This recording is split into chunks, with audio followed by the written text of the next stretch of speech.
श्रीराम समर्थ. अभिमान बाळगू नये, निंदा करू नये. खरे पाहिले असता देहबुद्धीचा जोर व्हायला कारण म्हणजे आमचा अभिमान होय. अभिमानाने सद्गुण जाऊ लागले तर काय उपयोग?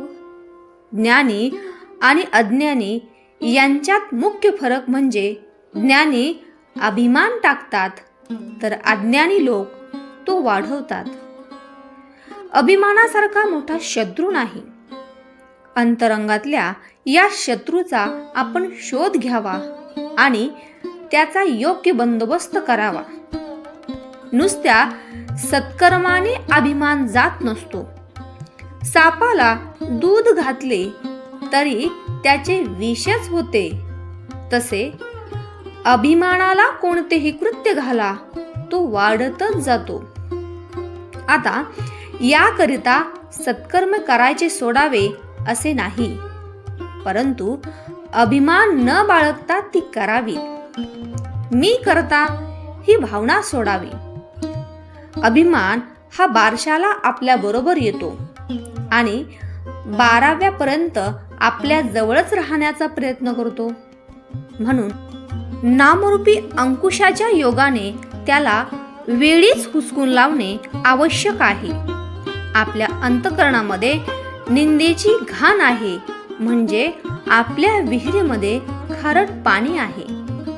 समजा वरचे खारट पाणी काढून टाकले आणि जास्त खोल खणले तर एखादे वेळी गोड्या पाण्याचा झरा लागण्याचा संभव आहे. मग त्या विहिरीचे पाणी गोड होईल. तसे आपण जर अभिमान टाकला, निंदा बंद केली आणि अंतर्मुख होऊन भगवंताला शोधले तर त्याच्या प्रेमाचा झरा लागून आपले अंतःकरण त्या प्रेमाने भरून जाईल. आपल्याकडे अशी म्हण आहे की जे आडात आहे तेच पोहऱ्यात येते. विहिरीमध्ये जर खारट पाणी असेल तर तेच पोहऱ्यामध्ये येणार, हे जसे खरे त्याचप्रमाणे आपल्या मनात जे असते तेच बोलण्याच्या रूपाने बाहेर पडते.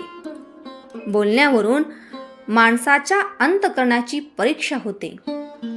ज्याला निंदा आवडते त्याच्या पोटात घाण असलीच पाहिजे. काही लोक दुसऱ्याचा उत्कर्ष सहन न झाल्यामुळे त्याची निंदा करतात. दुसऱ्याचे चांगले त्यांना पाहवत नाही. काही लोक दोष आपल्यावर येऊ नये म्हणून दुसऱ्याची निंदा करतात.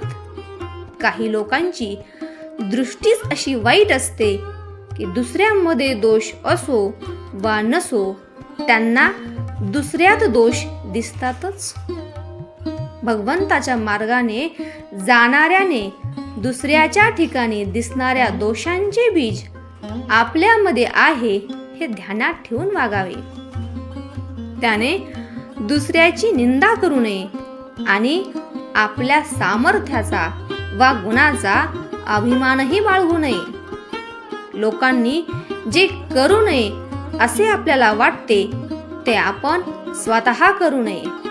प्रपंचाचा सहवास वरवरचा असावा, त्याचा वास आत नसावा. आत वास भगवंताचाच असावा. त्यामुळे आतल्या सर्व दोषांचे उच्चाटन होऊन मनाला शाश्वत शांतीचा आस्वाद घेता येईल. आजचे बोधवचन दोष सांगणे आणि बोलणे हे हीनपणाचे लक्षण आहे. जानकी जीवन स्मरण. जय जय राम.